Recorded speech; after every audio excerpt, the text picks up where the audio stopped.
to begin with some education on what has happened today. Let me begin with Mr. Gbenga Sheson.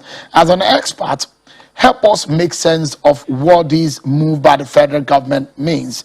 My Twitter is still working. I'm still getting some tweets. What does this move technically and literally, what does this mean, this suspension? I don't know if Benga can hear me. So the question I was asking, or that I asked, is we need to know, maybe we need to educate our viewers at this moment to know what exactly this means technically and literally. When the government says it suspends Twitter, but we see it's working. So what should we be expecting from this action? Well, thank you for having me on Politics Today tonight, Jill. What this means is that government has demonstrated the intent to cut off Twitter services in Nigeria. The reason why people are still on Twitter is because it is impossible for Twitter to be cut off by pronouncement or by fiat. That's impossible. There are many ways that government can go about doing it. Government can go through legal action, which is not likely, given the sort of urgency that we've seen in the statement. Government could shut down the entire internet in Nigeria by asking telcos and ISPs to cooperate with them, which is not likely because that would be the worst and maybe the most stupid action that any government would take in this circumstance and in the times we're in. The likely route is that as we speak right now, that the information minister has either communicated already or has started a chain of communication to two groups of people. One, telecom service providers, and the second, the other non-telecom but internet service providers. And what government will tell them to do is to block Twitter, access to Twitter from Nigeria. This is not new. Government in Nigeria has done this before. Remember during the NSAS protest, they blocked access to some websites in Nigeria.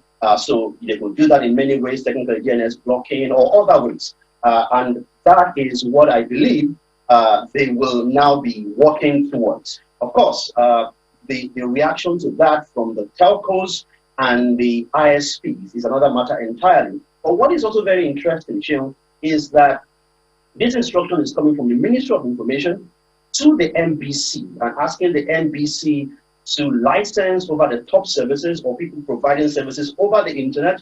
But it is weird because they do not fall within the jurisdiction of the NBC. These are licensees of the NCC, the Nigerian Communications Commission.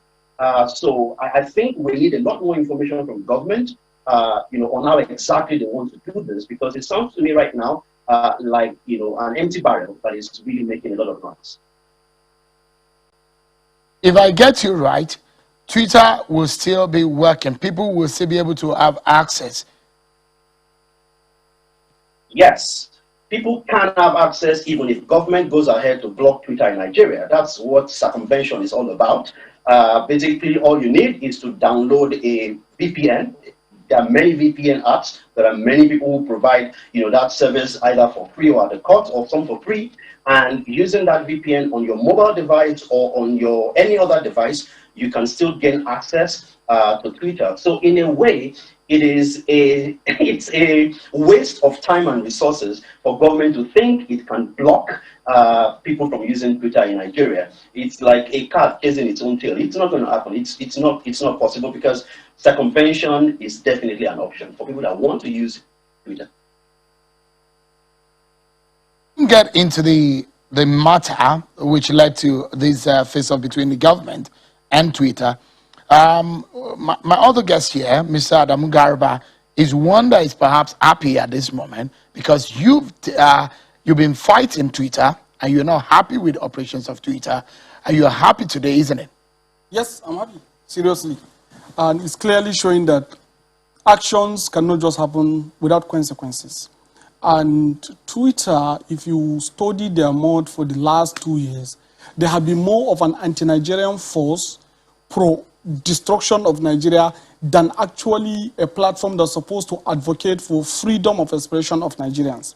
Because if you look at what happened now with the suspension of maybe removal of some of the tweets of the president, I can't see any very strong word, a vile word like that of that criminal Nnamdi Kanu that has been left to still be available on Twitter.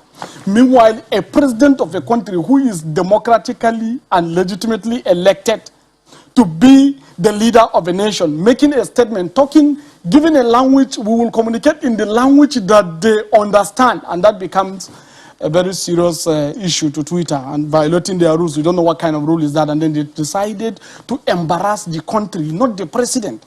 So therefore, they have to be suspended. You know, as you rightly said, I took them to court during NSAS process simply because I noticed exactly what these guys are trying to do is to break this country.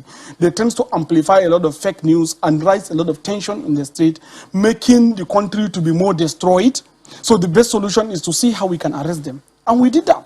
So at that moment, so many Nigerians don't understand. They came attacking me, insulting me, calling me a series of names simply because they thought I was going against NSAS. I wasn't against NSAS. I was against a tool that is planning to destroy Nigeria. And we have seen that very clearly. We have a very serious crisis in the southeast where these guys are destroying fundamental institutions of Nigerian democracy, INEC offices, police institutions, courts. They are killing people on the street, destroying people's properties. And then Twitter is behind them. That's why I used to call them, I think Twitter is like kind of an IPOP online machine. Because what they do more is supporting IPOP much more than the government. And IPOP, everyone knows they are anti-Nigeria. Their target is to destroy Nigeria. This even left somebody to be asking questions. We have Dr. Ngozi Okonjo-Iweala, the current director of WTO, on the board of Twitter. Is she part of the instigators of Twitter? Why won't she call them to order when they are talking against Nigeria? Why is it that we never had a single tweet or any comment from Dr. Ngozi Okonjo-Iweala about the activities of Twitter? Is she supporting IPOP? These are the kind of things that we need to be very, very clear about. That into the conversation. It is very, very necessary because this is very serious. You can't have an organization, a platform company, a company that is profit-making, that is even making profit out of Nigeria, that has its massive users in Nigerian domain, that decided to carry its office to Ghana and employ Ghanaians against Nigerians, and then decided to keep sponsoring content against Nigeria and Nigeria's interests all the time. And then we decided to sit down and keep it. So we have to ask some questions. It's not all about Twitter. It's about the corporate existence of a country from a vile individual that is constantly calling the blood of me as a Fulani man and the blood of all Nigerians and any other person that claims to be Nigeria. So it's a very serious issue. It's not something we need to take it lightly. And that is why I am particularly very happy that the government has seen Twitter for who they are and decided to take this action. All right. Yes. We need to take a breather. But when we